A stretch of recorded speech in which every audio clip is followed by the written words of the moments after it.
अस्सलाम वालेकुम, मैं हूं तुबा खान। आप देख रहे हैं मेरे साथ 7 कॉन्टिनेंट न्यूज।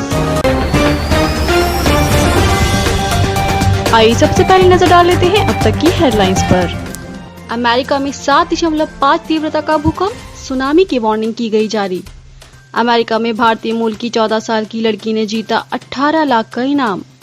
सबसे बड़ी कॉफी पेंटिंग बनाने के लिए गिनीज बुक में दर्ज हुआ सऊदी अरब की महिला का नाम। यूरोपीय देशों में तेजी से बढ़ रहे हैं संक्रमण के मामले, आयरलैंड और वेल्स ने लगाया दोबारा लॉकडाउन। ऑस्ट्रेलिया के खिलाफ टेस्ट सीरीज में डेब्यू कर सकते हैं नवदीप सैनी, हार्दिक पांड्या को भी मिल सकता है मौका। साउथ अफ्रीका के फॉर्मर प्रेसिडेंट को जांच आयोग ने तलब किया। अर्जेंटीना में कोविड-19 पॉजिटिव मरीज पाए जाने की दर दुनिया में सबसे ज्यादा। अंटार्कटिका के बर्फ के नीचे मिला कुछ ऐसा, जानकर हो जाएंगे आप हैरान। आइए सबसे पहले बात करते हैं अमेरिका की। अमेरिका में सुनामी का खतरा मंडराने लगा है। अलास्का तट पर 7.5 तीव्रता का अर्थक्वेक आया है। भूकंप के झटके इतने तेज थे कि इमारतें हिलने लगीं। अर्थक्वेक के बाद वहां सुनामी की वार्निंग जारी कर दी गई है। कई हिस्सों में अलर्ट लगा दिया गया है। कुछ जगहों पर 1.5 से 2 फीट ऊंची सुनामी लहरें उठी हैं। अगले 24 घंटों तक अमेरिका में अलर्ट जारी है। हमारी अगली खबर भी अमेरिका से है। अमेरिका में भारतीय मूल की 14 साल की लड़की अनिका चेब्रोलू ने कोरोना वायरस संक्रमण से निजात दिलाने में मददगार इलाज की खोज की है।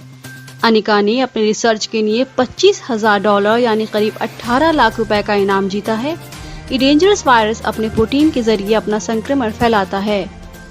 अनिका ने बताया कि पिछले साल इन्फ्लुएंजा की वजह उसकी हालत नाजुक हो गई थी, इसलिए वो इसका इलाज खोजना चाहती थी। कोरोना महामारी शुरू होने के बाद उसने इसका इलाज खोजने पर फोकस किया। अमेरिकी कंपनी थ्रेयम द्वारा आयोजित एक कंपटीशन के फाइनल में अनिका समेत 10 कंटेस्टेंट शामिल हुए थे। वायरस के प्रसार के लिए जिम्मेदार प्रोटीन को इनएक्टिव करने के लिए अनिका ने एक मॉलिक्यूल की खोज की है। अनिका ने इन सिलिको प्रोसेस को इस्तेमाल कर इस मॉलिक्यूल को खोज निकाला है, जो SARS-CoV-2 वायरस के स्पाइक प्रोटीन से जुड़ जाएगा। हमारी अगली खबर है एशिया के सऊदी अरब से। सऊदी अरब की एक फीमेल आर्टिस्ट ने कॉफी के दानों से दुनिया की सबसे बड़ी पेंटिंग बनाकर गिनीज बुक वर्ल्ड रिकॉर्ड में अपना नाम दर्ज कराया है। इस कामयाबी को हासिल करने वाली वो देश की पहली महिला बन गई हैं। औहुद अब्दुल्ला अल मालकी की कॉफी पेंटिंग में सऊदी अरब और संयुक्त अरब अमीरात की 7 फेमस हस्तियों के पिक्चर्स को इंडिकेट किया गया है। उन्होंने सऊदी अरब और यूएई के अब्दुल अजीज बिन अब्दुल रहमान और शेख जायद बिन सुल्तान अल नहयान की 2 बड़ी पिक्चर्स बनाई। अल मालकी ने कॉफी के लगभग 4.5 किलोग्राम दानों का इस्तेमाल किया। उन्होंने भूरे रंग के कॉफी पाउडर को पानी के साथ मिलाकर सभी तस्वीरें बनाई। अल मालकी ने कहा कि 2 गवाहों, वीडियो रिकॉर्डिंग और ड्रोन फुटेज की चौकस निगरानी के अंडर इसे पूरा करने में उन्हें लगातार 45 दिन लगे। उन्होंने कहा, मेरा मेन ऑब्जेक्टिव दोनों राष्ट्रों के बीच सदियों पुराने संबंध की याद दिलाना है। हमारी अगली खबर है यूरोप से। यूरोपीय देशों में इन दिनों कोरोना वायरस के मामले तेजी से बढ़ रहे हैं। इसके चलते यूरोपीय देश संक्रमण को रोकने के लिए सख्ती बरत रहे हैं। आयरलैंड ने कोरोना संक्रमण पर कंट्रोल में लाने के लिए फिर से लॉकडाउन लगा दिया है। इसी के साथ आयरलैंड फिर से लॉकडाउन लागू करने वाला पहला यूरोपीय देश बन गया है। इसके बाद वेल्स ने भी 14 दिन का लॉकडाउन लगा दिया है। आयरलैंड में संक्रमण के तेजी से बढ़ते मामले देख वहां के हेल्थ एक्सपर्ट्स ने सैटरडे को लॉकडाउन की सिफारिश की थी। इसके बाद आयरलैंड सरकार ने 6 हफ्ते के लिए बेहद कड़ी शर्तों के साथ लॉकडाउन लागू किया है। ये वेडनेसडे की मिडनाइट से लागू होगा।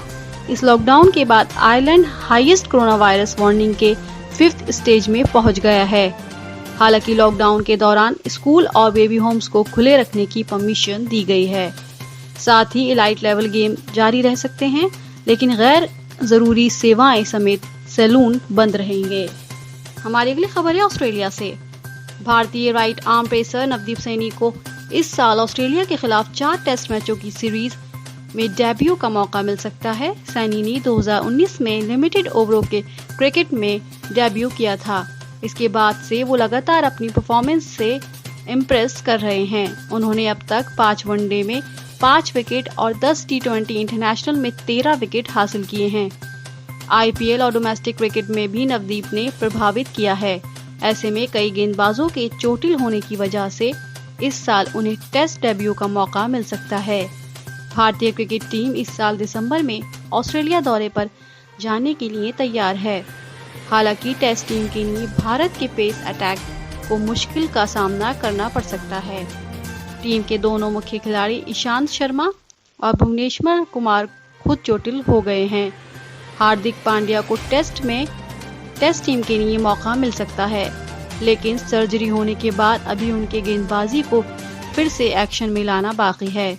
ऐसे में टीम मैनेजमेंट नवदीप सैनी को ये रोल दे सकता है। हमारी अगली खबर है साउथ अफ्रीका से। साउथ अफ्रीका के फॉरेन प्रेसिडेंट जैकब जुमा को करप्शन के मामले में जांच आयोग ने तलब किया है। जुमा पर भारतीय मूल के गुप्ता परिवार की हेल्प करने का भी आरोप है, जिसने कई सरकारी इकाइयों को अरबों रैंड की चपत लगाई थी। डेप्यूटी चीफ जस्टिस रेमान जोंडो ने कहा कि जुमा को 16 से 20 नवंबर तक आयोग में हाजिर होना पड़ेगा। जुमा को डिजिटल माध्यम से एविडेंस पेश करने की छूट भी दी जाएगी। बताया जा रहा है कि फॉर्मर राष्ट्रपति अपनी बीमारी का हवाला देकर जांच आयोग के सामने पेश होने से बचते रहे हैं। जुमा के समर्थकों का मानना है कि जोंडो के सामने मामले की सुनवाई होने पर जुमा को जस्टिस नहीं मिलेगा। हमारी अगली खबर है साउथ अमेरिका के अर्जेंटीना से।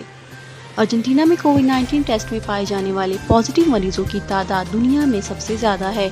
वहां लगभग हर 10 में से 6 लोग संक्रमित पाए जा रहे हैं। ऑक्सफोर्ड से जुड़ी हुई संस्था आवर वर्ल्ड इन डाटा ने ये इन्फॉर्मेशन दी है। माना जा रहा है ये वहां कोविड ट्रायल्स की कम संख्या और लॉकडाउन रूल्स को लागू करने में ढिलाई का नतीजा है। अर्जेंटीना में मंडे को कोविड-19 के 8 लाख पॉजिटिव मामलों की पहचान होने वाली थी, जो कि 7 दिनों के दौरान औसतन रोजाना लगभग 12,500 नए मामले हैं। इस देश ने वायरस के खिलाफ जोरदार शुरुआत की थी, लेकिन पिछले हफ्ते तक यहाँ 20,000 लोगों की मौत हो चुकी है। हेल्थ मिनिस्ट्री के आंकड़ों को यूज करके समाचार एजेंसी राइटर ने बताया कि देश में संक्रमण अगस्त महीने में लगभग 40% था, जो बढ़कर पिछले सप्ताह 60% तक पहुंच गया। न्यूयॉर्क स्टेट की आबादी 2 करोड़ है, जो अर्जेंटीना के 4.5 करोड़ के आधे से भी कम है। फिर भी एक दिन में वहां 1 लाख टेस्ट किया जाता है, जो कि अर्जेंटीना की संख्या का 4 गुना है। अर्जेंटीना की सरकार 20 मार्च से शुरू होने वाले सख्त लॉकडाउन के लिए काफी शाबाशी मिली थी। देश के गरीबी का स्तर और बेरोजगारी बढ़ रही है, जिससे 2 साल से रिसेशन में डूबी इकोनॉमी को वापस पटरी पर लाने में मदद करने के लिए लॉकडाउन के रेस्ट्रिक्शन में ढील देने के लिए मजबूर हो गई। आइए अब बात करते हैं अंटार्कटिका की। साइंटिस्ट ने अंटार्कटिका माउंटेन हिल्स के नीचे छिपी पर्वत श्रृंखलाओं और ग्लेशियर के नीचे 3 गहरी घाटियों का पता लगाया है। ये रिसर्च जियोफिजिकल रिसर्च लेटर्स में प्रकाशित हुआ है। सैटेलाइट से मिलने वाले डिटेल डेटा से अर्थ की सतह और उसकी गहराई वाले अंदरूनी हिस्सों की तस्वीरें लेने में मदद मिली, लेकिन साउथ पोल के इलाके के आसपास खाली जगह का इसमें पता नहीं चला। यूरोपीय space agency polar gap project के जरिए इसका पता चला। एयरबोर्न रडार से लिए गए आंकड़ों से इस जगह का डिस्क्रिप्शन मिला कि कैसे बर्फ की चट्टानें ईस्ट और वेस्ट अंटार्कटिका के बीच बहती हैं। ब्रिटेन में नॉर्थम्बेरिया यूनिवर्सिटी के रिसर्चर्स ने माउंटेन चेन और ग्लेशियर के नीचे 3 गहरी घाटियों का पता लगाया। सबसे बड़ी घाटी फाउंडेशन थ्रो 350 किलोमीटर से अधिक लंबी और 35 किलोमीटर चौड़ी है। इसकी लंबाई लंदन से मैनचेस्टर तक की दूरी जितनी है। बाकी घाटियां भी इतनी ही बड़ी हैं। यूनिवर्सिटी में रिसर्चर केट विंटर ने कहा, साउथ पोल के आसपास स्पेस के डेटा में फर्क था और कोई नहीं जानता था कि वहां असल में है क्या।